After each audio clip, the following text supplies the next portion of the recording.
Lembaga survei Saiful Mujani Research and Consulting kembali merilis tren elektabilitas 3 tokoh yang potensial menjadi calon presiden pada Pilpres 2024. Hasilnya adalah tren elektabilitas Ganjar Pranowo mengalami penurunan di perkotaan, sedangkan ex-gubernur DKI Jakarta Anies Baswedan di pedesaan.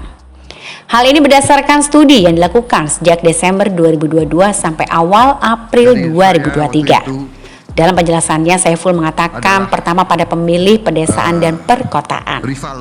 Di pedesaan, suara Ganjar di periode tersebut relatif stabil dari 33 menjadi 32%. Sementara Anies Baswedan cenderung menurun dari 25% menjadi 22%. Kemudian di pedesaan juga terjadi pertarungan yang cukup alot dan sengit antara Anies dan Prabowo. Di desa antara Anies dan Prabowo, yang menang untuk sementara ini adalah Prabowo, sedangkan Ganjar tidak bertarung di wilayah ini dan suaranya relatif stabil. Kemudian untuk melihat konsistensi temuan ini, Saiful pun kemudian mengemukakan data pemilihan berdasarkan pendidikan. Ia pun menjelaskan bahwa warga yang berada di pedesaan umumnya memiliki pendidikan yang lebih rendah dibandingkan dengan perkotaan. Studi ini pun menunjukkan pada kelompok warga yang berpendidikan sekolah dasar, Anies mengalami penurunan suara dari Desember 2022 ke April 2023 dari 21 ke 17%. Elektabilitas Ganjar relatif stabil dari 32%. Sementara itu pada kelompok pemilih berpendidikan perguruan tinggi, Ganjar mengalami penurunan dari 42 ke 33%. Sementara penurunan elektabilitas Anies lebih kecil dari 40 menjadi 36%.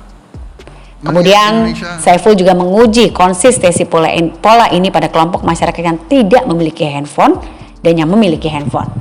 Dan hasilnya adalah pada periode Desember 2022 ke April 2023 pada kelompok warga yang memiliki ponsel, suara Ganjar mengalami penurunan dari 39 ke 35% dan Anies relatif tidak banyak berubah dari 28 ke 26%.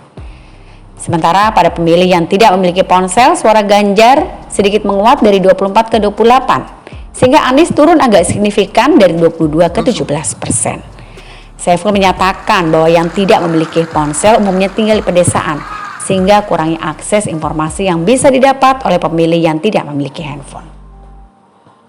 Dan terakhir, Saiful juga menjelaskan bahwa Ganjar tidak terlihat mengalami penurunan di masyarakat yang tak punya ponsel sangat logis karena sumber penurunan suaranya dalam beberapa bulan terakhir adalah karena isu yang tersebar melalui media massa yang bisa diakses melalui internet.